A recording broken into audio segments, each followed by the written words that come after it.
pikiran dan hatinya tidak sujud kepada Allah Subhanahu wa taala. Akan tetapi dia merasa bahwasanya dengan tahajudnya dia itu dia akan dia cukup dengan tahajudnya akan mendapatkan surganya dari Allah Subhanahu wa taala. Ini adalah orang-orang yang tertipu dari ibadah. Orang-orang yang tertipu dari ibadah. Dan juga orang-orang yang berpuasa atau melakukan perbuatan yang baik, perbuatan amal soleh. Jangan sampai kita tertipu dari perbuatan yang kita lakukan yang bersandarkan atau yang dilihat sebagai perbuatan amal soleh. Di sini dikatakan oleh Imam Al-Haddad, ayat salat wa siyam maf'alul khair thumma ya'jibu bi nafsihi. Dan orang-orang yang tertipu itu adalah orang-orang yang merasa dirinya itu sudah baik, sudah bagus, sudah gue ini puasa terus alhamdulillah. Kayaknya gue sudah cukup kayaknya puasa kayak gini menjadi orang baik. Wah ini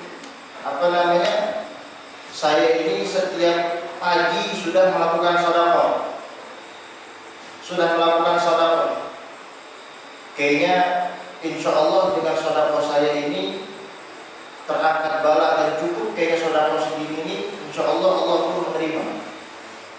Dan ini pun termasuk bagian dari penyakit manusia yang tertimpa penyakit tertipu dari ibadahnya. Dia merasa puas, dia merasa selesai, dia merasa cukup di dalam ibadahnya.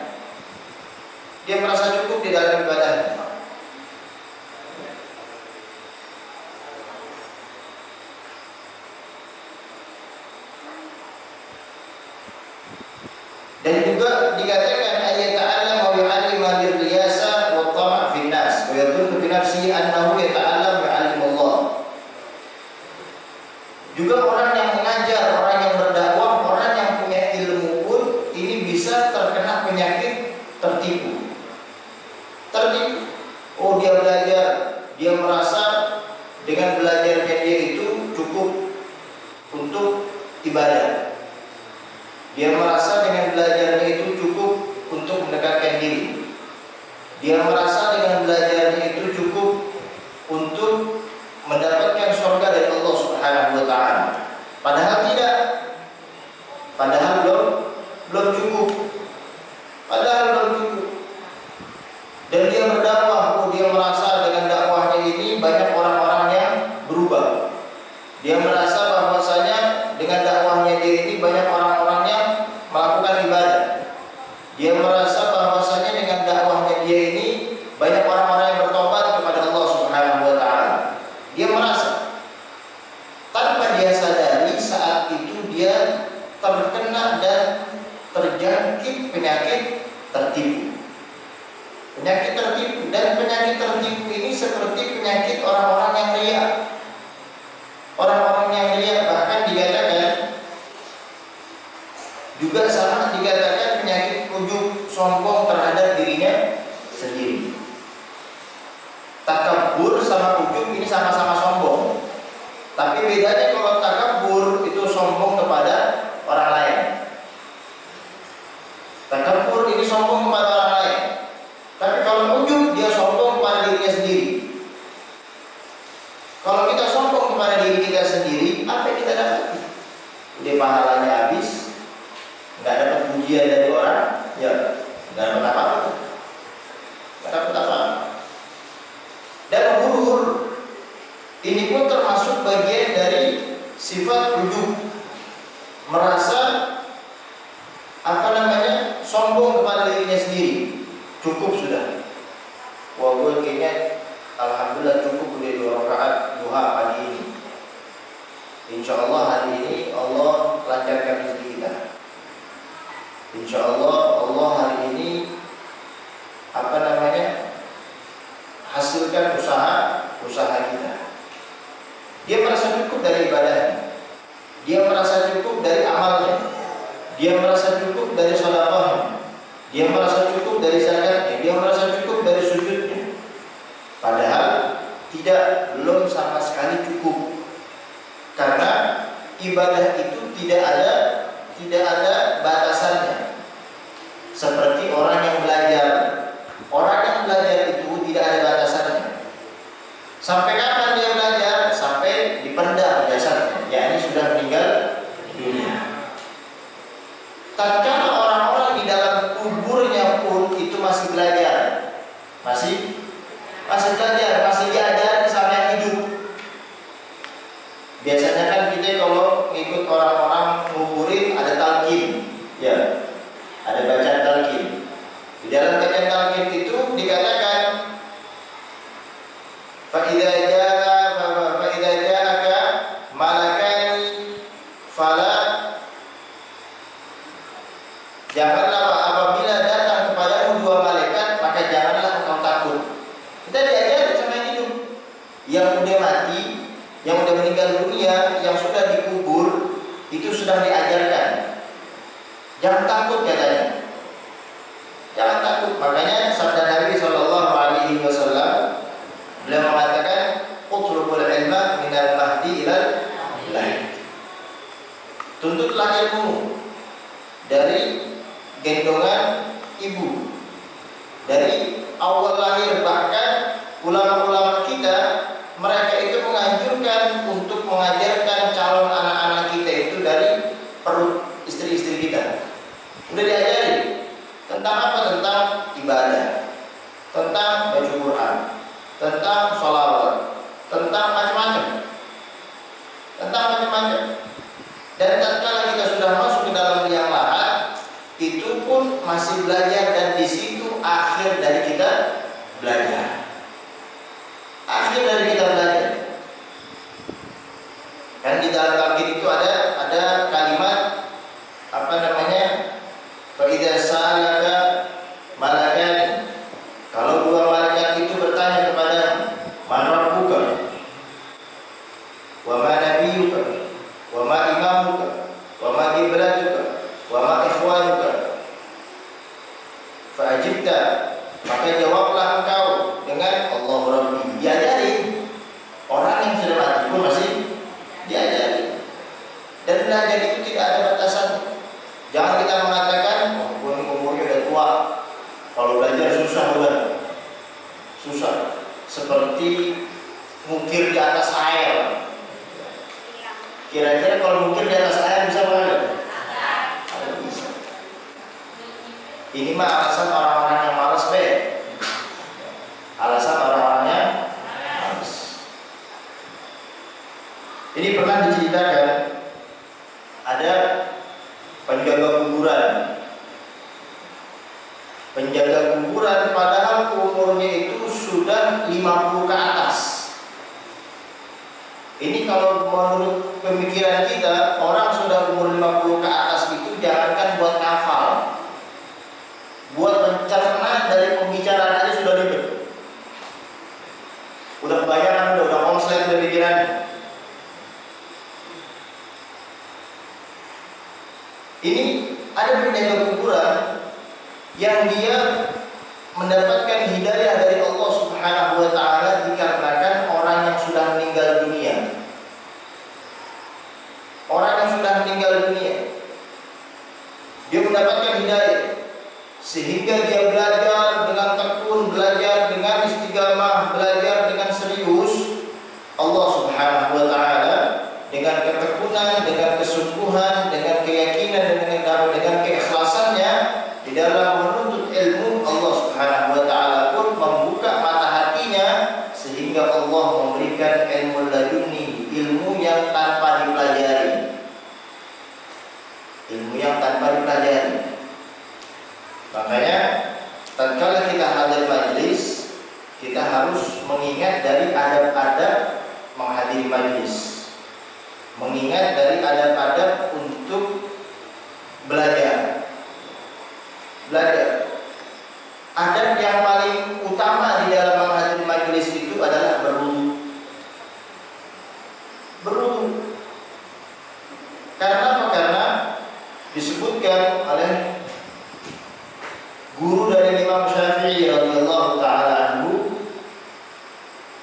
beliau mengatakan al-ilmu nurun, ilmu itu adalah cahaya. Wa nurullah la yulqa li'asi. Dan cahaya itu tidak akan bersatu atau tidak akan menerima dengan kemaksiatan. Cahaya itu nggak bisa jadi satu dengan maksiat. Dan dengan wudhulah, dengan wudhu ini seluruh dosa kita akan tergugurkan. Dikatakan oleh Habib Ali bin Abdullah bin Syahab alaihi ridwanullah alaihi rahmatullah, beliau mengatakan orang-orang ahli mukasyafah, para salihin ahli mukasyafah, yaitu orang-orang yang bisa melihat yang tidak bisa dilihat oleh orang biasa kayak kita. Mereka bisa melihat dari apa yang ada di dalam hati manusia. Bahkan mereka diberikan wilayah, diberikan kepercayaan oleh Allah untuk bisa melihat masa depan orang lain. Masa depan orang lain. Ini beliau mengatakan orang-orang ahli mukasyafah itu melihat kalau orang-orang yang berwudu dengan wudu yang benar. Dengan wudu yang benar. Fardu-fardunya wudu dia tahu. Syarat-syaratnya wudu dia tahu. Wudunya benar, wudunya rapi. Maka yang dilihat oleh ulama-ulama kita yang seperti itu, yang jatuh itu bukan air tapi dosa. Yang jatuh itu bukan air tapi dosa. Makanya adab di dalam menghadiri majelis ilmu atau adab di dalam menghadiri majelis yang pertama kali adalah berwudu. Tatkala kita ingin menghadiri majelis, wudu terlebih dahulu.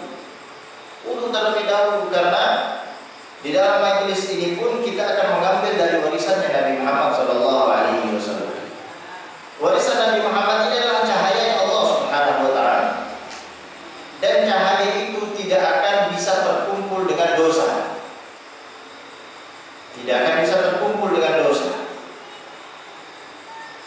Dan di dalam wudu kita membasuh muka berkumur-kumur, membasuh muka, membasuh kedua tangan,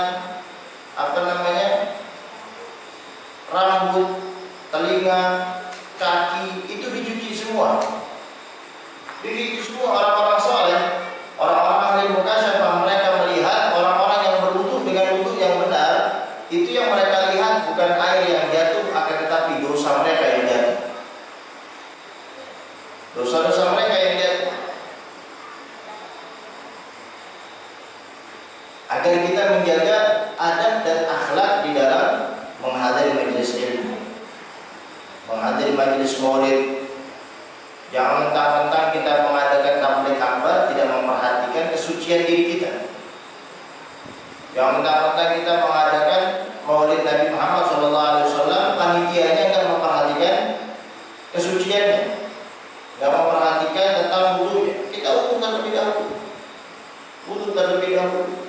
Karena tempat-tempat itulah tempat-tempat yang Allah Subhanahu wa taala turunkan dengan cahaya Allah Subhanahu wa taala. Entah itu cahaya hidayah, cahaya taufik, cahaya inayah, cahaya petunjuk. Semua Allah Subhanahu wa taala limpahkan di dalam majelis-majelis seperti itu. Dan jangan sampai diri kita terkalahkan oleh godaan-godaan syaitan agar diri kita ini tidak mendapatkan keutamaan dari merayakan maulid Nabi Muhammad SAW. Berhati-hati, berhati-hati. Makanya kita mewanti-wanti banget dengan hati kita punya hati. Kita mewanti-wanti banget kita punya hati.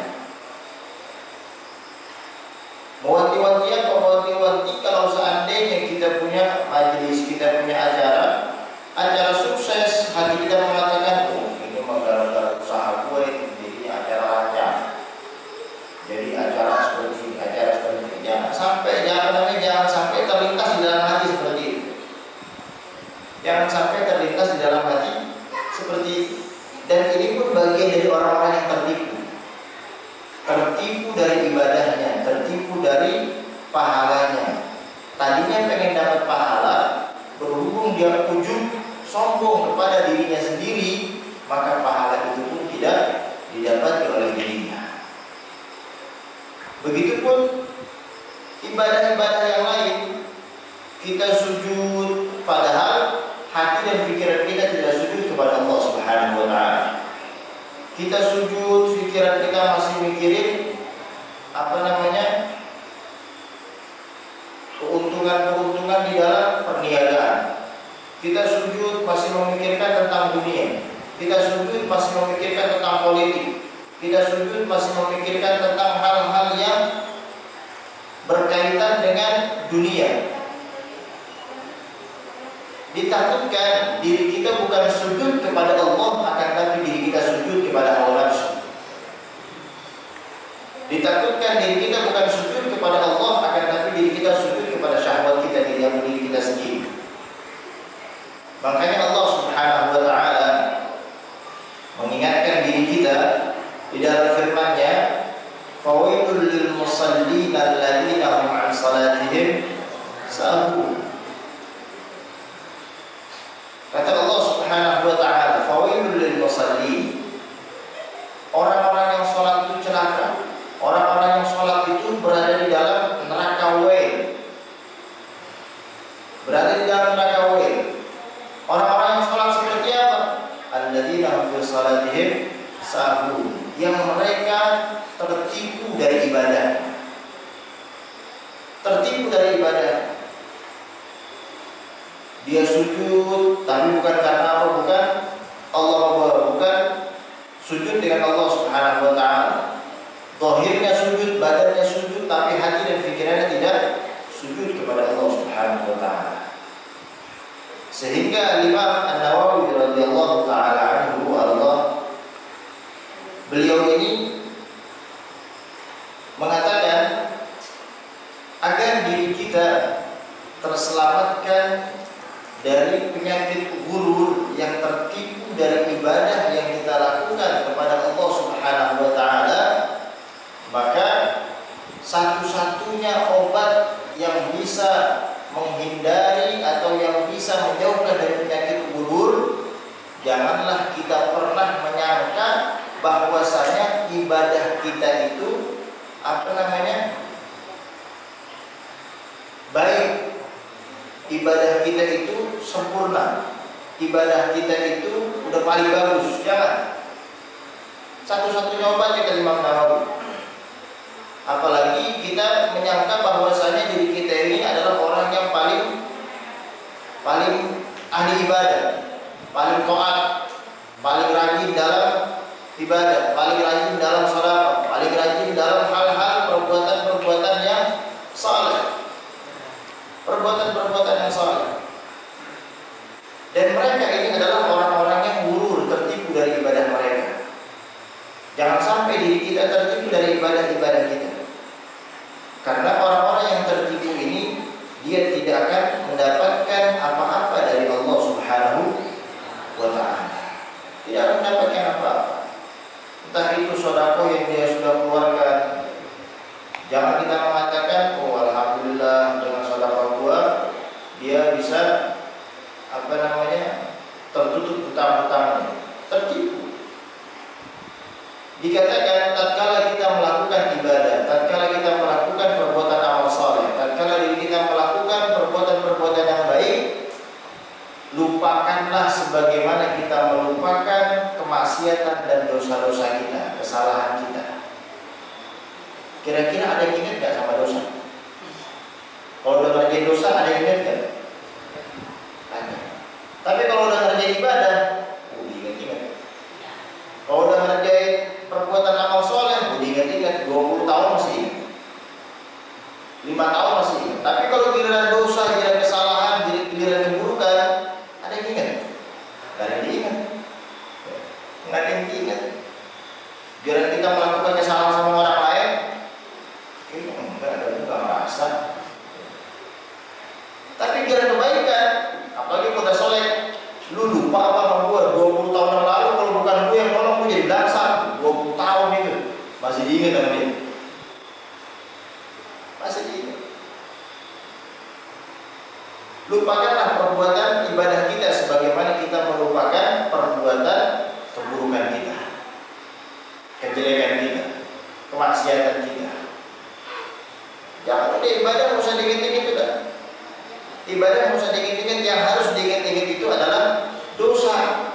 bukan ibadah.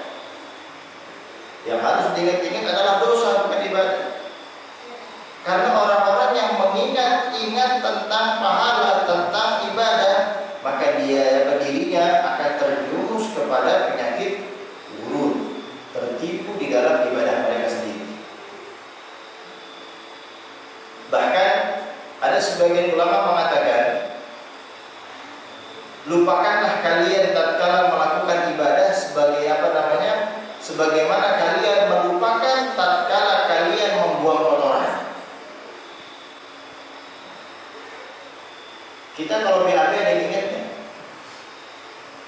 Gak ada yang ingat. Gak ada yang ingat. Membuang kotoran gak ada yang ingat. Harus seperti itu agar kita tidak tertipu dari ibadah kita sendiri. Seperti iblis ini tertipu dari ilmunya, dari ibadahnya, sehingga iblis itu mengatakan kepada Allah Subhanahu wa taala, seharusnya bukan Adam wahai Allah Subhanahu wa taala yang seluruh makhluk untuk sujud kepada Adam, seharusnya saya yang harus disujudi. Karena saya yang lebih baik. Dan juga kita pun jangan tertipu dari dakwah yang kita lakukan. Al-Habib Muhammad bin Abdullah Al-Haddad, mertua dari guru kita Al-Habib Umar bin Muhammad bin Syekh Habib Bakar Besar. Ini beliau mengatakan kepada Al-Habib Umar, kami tatkala berdakwah, kami tatkala menyampaikan risalah, kami tatkala mengajar, beliau mengatakan apa? Beliau mengatakan, la nuridu jazaan wala syukura. Kami itu tidak berharap sama sekali sedikit pun untuk mendapatkan balasan dari mereka, sekalipun hanya ucapan terima kasih. Sekalipun hanya ucapan terima kasih. Kalau kita kan ada nunggu orang itu mengucapkan terima kasih. Kalau nggak ucap terima kasih, itu orang mau ditolong, kalau mengucapkan terima kasih bisa membuang. Kenapa para ulama-ulama kita itu sangat berhati-hati kepada ucapan terima kasih? Ditakutkan itu mereka tergelincir di dalam